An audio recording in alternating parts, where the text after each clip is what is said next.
Hello दोस्तों, नमस्कार। स्वागत करता हूं आप सभी का एक बार फिर से आपके अपने चैनल शेखर वॉइस स्टोरी में। दोस्तों, महाभारत के 16 साल बाद कर्ण की आत्मा क्यों आई पांडवों से मिलने, वजह जानकर आपके होश उड़ जाएंगे।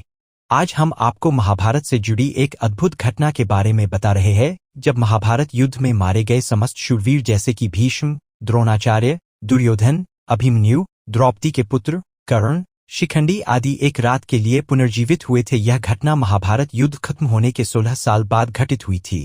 साथ ही हम आपको बताएंगे कि धृतराष्ट्र, गांधारी, कुंती और विदुर की मौत कैसे हुई। आइए इन सब के बारे में विस्तार पूर्वक जानते हैं। राजा बनने के पश्चात हस्तिनापुर में युधिष्ठिर धर्म व न्यायपूर्वक शासन करने लगे। युधिष्ठिर प्रतिदिन धृतराष्ट्र व गांधारी का आशीर्वाद लेने के बाद ही अन्य काम करते थे। इस प्रकार अर्जुन, नकुल, सहदेव, द्रौपदी आदि भी सदैव धृतराष्ट्र व गांधारी की सेवा में लगे रहते थे, लेकिन भीम के मन में धृतराष्ट्र के प्रति हमेशा द्वेष भाव ही रहता। भीम धृतराष्ट्र के सामने कभी ऐसी बातें भी कह देते जो कहने योग्य नहीं होती थी। इस प्रकार धृतराष्ट्र, गांधारी को पांडवों के साथ रहते रहते 16 साल गुजर गए। एक दिन भीम ने धृतराष्ट्र व गांधारी के सामने कुछ ऐसी बातें कह दी जिसे सुनकर उनके मन में बहुत शोक हुआ। तब धृतराष्ट्र ने सोचा कि पांडवों के आश्रय में रहते अब बहुत समय हो चुका है, इसलिए अब वानप्रस्थ आश्रम, वन में रहना ही उचित है। गांधारी ने भी धृतराष्ट्र के साथ वन जाने में सहमति दे दी। धृतराष्ट्र व गांधारी के साथ विदुर व संजय ने वन जाने का निर्णय लिया। वन जाने का विचार कर धृतराष्ट्र ने युधिष्ठिर को बुलाया और उनके सामने पूरी बात कह दी। पहले तो युधिष्ठिर को बहुत दुख हुआ, लेकिन बाद में महर्षि वेदव्यास के कहने पर युधिष्ठिर मान गए। जब युधिष्ठिर को पता चला कि धृतराष्ट्र व गांधारी के साथ विदुर व संजय भी वन जा रहे हैं, तो उनके शोक की सीमा नहीं रही। धृतराष्ट्र ने बताया कि वे कार्तिक मास की पूर्णिमा को वन के लिए यात्रा करेंगे। वन जाने से पहले धृतराष्ट्र ने अपने पुत्रों व अन्य परिजनों के श्राद्ध के लिए युधिष्ठिर से धन मांगा। भीम ने द्वेषतावश धृतराष्ट्र को धन देने के इनकार कर दिया। तब युधिष्ठिर ने उन्हें फटकार लगाई और धृतराष्ट्र को बहुत सा धन देकर श्राद्ध कर्म संपूर्ण करवाया। तय समय पर धृतराष्ट्र, गांधारी, विदुर व संजय ने वन यात्रा प्रारंभ की।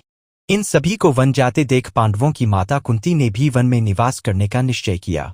पांडवों ने उन्हें समझाने का बहुत प्रयास किया, लेकिन कुंती भी धृतराष्ट्र और गांधारी के साथ वन चली गईं। धृतराष्ट्र आदि ने पहली रात गंगा नदी के तट पर व्यतीत की। कुछ दिन वहां रुकने के बाद धृतराष्ट्र, गांधारी, कुंती, विदुर व संजय कुरुक्षेत्र आ गए। यहाँ महर्षि वेदव्यास से वनवास की दीक्षा लेकर ये सभी महर्षि शतयुग के आश्रम में निवास करने लगे। वन में रहते हुए धृतराष्ट्र घोर तप करने लगे। तब से उनके शरीर का मांस सूख गया। सिर पर महर्षियों की तरह जटा धारण कर वे और भी कठोर तप करने लगे। तब से उनके मन का मोह दूर हो गया। गांधारी और कुंती भी तप में लीन हो गईं। विदुर और संजय इनकी सेवा में लगे रहते और तपस्या किया करते थे। इस प्रकार वन में रहते हुए धृतराष्ट्र आदि को लगभग 1 वर्ष बीत गया। इधर हस्तिनापुर में एक दिन राजा युधिष्ठिर के मन में वन में रह रहे अपने परिजनों को देखने की इच्छा हुई। तब युधिष्ठिर ने अपने सेना प्रमुखों को बुलाया और कहा कि वन जाने की तैयारी करो।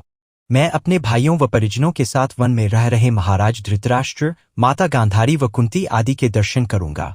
इस प्रकार पांडवों ने अपने पूरे परिवार के साथ वन जाने की यात्रा प्रारंभ की। पांडवों के साथ वे नगरवासी भी थे जो धृतराष्ट्र आदि के दर्शन करना चाहते थे। पांडव अपने सेना के साथ चलते चलते उस स्थान पर आ गए जहां धृतराष्ट्र, गांधारी और कुंती रहते थे। जब युधिष्ठिर ने उन्हें देखा तो वे बहुत प्रसन्न हुए और मुनियों के वेश में अपने परिजनों को देखकर उन्हें शोक भी हुआ। धृतराष्ट्र, गांधारी और कुंती भी अपने पुत्रों व परिजनों को देखकर बहुत प्रसन्न हुए। जब युधिष्ठिर ने वहां विदुर जी को नहीं देखा तो धृतराष्ट्र से उनके बारे में पूछा। धृतराष्ट्र ने बताया कि वे कठोर तप कर रहे हैं। तभी युधिष्ठिर को विदुर उसी ओर आते हुए दिखाई दिए, लेकिन आश्रम में इतने सारे लोगों को देखकर विदुर जी पुनः लौट गए। युधिष्ठिर उनसे मिलने के लिए पीछे पीछे दौड़े। तब वन में एक पेड़ के नीचे उन्हें विदुर जी खड़े हुए दिखाई दिए। उसी समय विदुर जी के शरीर से प्राण निकले और युधिष्ठिर में समा गए। जब युधिष्ठिर ने देखा कि विदुर जी के शरीर में प्राण नहीं है, तो उन्होंने उनका दाह संस्कार करने का निर्णय लिया। तभी आकाशवाणी हुई कि विदुर जी संन्यास धर्म का पालन करते थे, इसलिए उनका दाह संस्कार करना उचित नहीं है। यह बात युधिष्ठिर ने आकर महाराज धृतराष्ट्र को बताई। युधिष्ठिर के मुख से यह बात सुनकर सभी को आश्चर्य हुआ। युधिष्ठिर आदि ने वह रात वन में ही बिताई। अगले दिन धृतराष्ट्र के आश्रम में महर्षि वेदव्यास आए। जब उन्हें पता चला कि विदुर जी ने शरीर त्याग दिया, तब उन्होंने बताया कि विदुर धर्मराज, यमराज, के अवतार थे और युधिष्ठिर भी धर्मराज का ही अंश है। इसलिए विदुर जी के प्राण युधिष्ठिर के शरीर में समा गए। महर्षि वेदव्यास ने धृतराष्ट्र, गांधारी और कुंती से कहा कि आज मैं तुम्हें अपनी तपस्या का प्रभाव दिखाऊंगा। तुम्हारी जो इच्छा हो वह मांग लो। तब धृतराष्ट्र व गांधारी ने युद्ध में मृत अपने पुत्रों तथा कुंती ने कर्ण को देखने की इच्छा प्रकट की।